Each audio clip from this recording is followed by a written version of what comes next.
આપણી સાથે અત્યારે પરેશ ધાનાની જોડાયા છે. પરેશભાઈ, શું કહેશો? કારણ કે જે રીતે રિઝલ્ટ આવ્યા છે, પાયલ ગોટીનો મુદ્દો હતો, પણ અમરેલીની તો બધી જ સીટ ભારતીય જનતા પાર્ટી જીતી ગઈ. ગોપીબેન, પહેલી વાત, સ્થાનિક સ્વરાજ્યની ચૂંટણીઓ સ્થાનિક પ્રશ્નો ઉપર લડાતી હોય છે અને આપ એના સાક્ષી છો કે ચૂંટણીની શરૂઆત થઈ ત્યારથી પરેશ ધાનાણીએ પાયલબેન ગોટી નું નામ સુદ્ધા નથી લીધું, કારણ કે એ સામાજિક મુદ્દો છે, લાગણીશીલ મુદ્દો છે, બિન રાજકીય મુદ્દો છે. એટલે પાયલબેન ગોટી ઉપર જે અત્યાચાર થયો એને રાજનૈતિક તાણાવાણા સાથે વાળવાની જરૂર નથી. જાહેર જીવનના ઉત્કૃષ્ટ સિદ્ધાંતોનું પાલન થયું છે કે નહીં એ પ્રશ્ન છે ને આજે પણ ઉભો છે. હવે ચૂંટણીઓ પતી છે તો જરૂર ગુજરાતની એક નિર્દોષ દીકરી ઉપર જે ચપટીના ઈશારે અત્યાચાર આચરવામાં આવ્યો છે એને પરિણામ સુધી આગળ લઈ જવા માટે અમે લડાઈને આગળ ધપાવવાના. બીજી વાત, સાથે સાથે સવાલ એ પૂછી લઉં કે કુતિયાણાની અંદર અને રાણાવાવમાં કાંદલ જાડેજાની જીત થઈ. સમાજવાદી પાર્ટી, કોંગ્રેસ આટલી જૂની પાર્ટી છે, આમ તો ત્યાં આગળ વ્યક્તિનું વધારે ચાલે છે, પણ જે રીતે જીત થઈ છે એને લઈને શું કહેશો? સ્થાનિક સ્વરાજ્યની ચૂંટણીઓમાં ગુજરાતના મતદારોએ જે નિર્ણય કર્યો એને માથા ઉપર ચડાવું છું, પણ ગાંધી અને સરદારનું ગુજરાત જે શાંતિ અને સ્વાભિમાનનું પ્રતીક હતું, ત્યાં ભારતીય જનતા પાર્ટીએ જે ભયની દીવાર ઉભી કરી છે, ભયની દીવારને તોડવામાં કુતિયાણાની પ્રજા અને કાંદલભાઈ સફળ થયા છે. મને એવું લાગે છે કે કાંદલભાઈએ કમલને કચડવા માટે જે રણનીતિ અપનાવી એ જ રણનીતિ ભવિષ્યમાં ગુજરાતનો દરેક નેતા અને ગુજરાતનો મતદાતા અપનાવશે, ત્યારે ભારતીય જનતા પાર્ટીની ગુલામીની જંજીરમાંથી ગુજરાતને મુક્ત કરી શકાશે.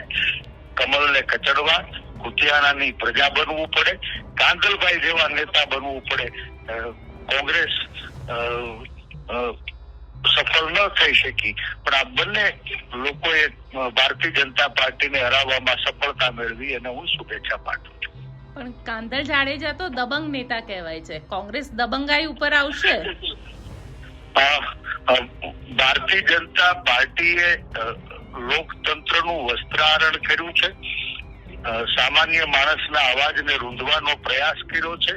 મંદી, મોંઘવારી, બેરોજગારી, સરકારી અત્યાચાર, ભ્રષ્ટાચાર એને માજા મૂકી છે અને આખે આખું સરકારી તંત્ર જ જાણે વિરોધ પક્ષ સામે ચૂંટણી લડતું હોય એવી વાતાવરણ અને વ્યવસ્થા ભારતીય જનતા પાર્ટીએ ઉભી કરી હતી.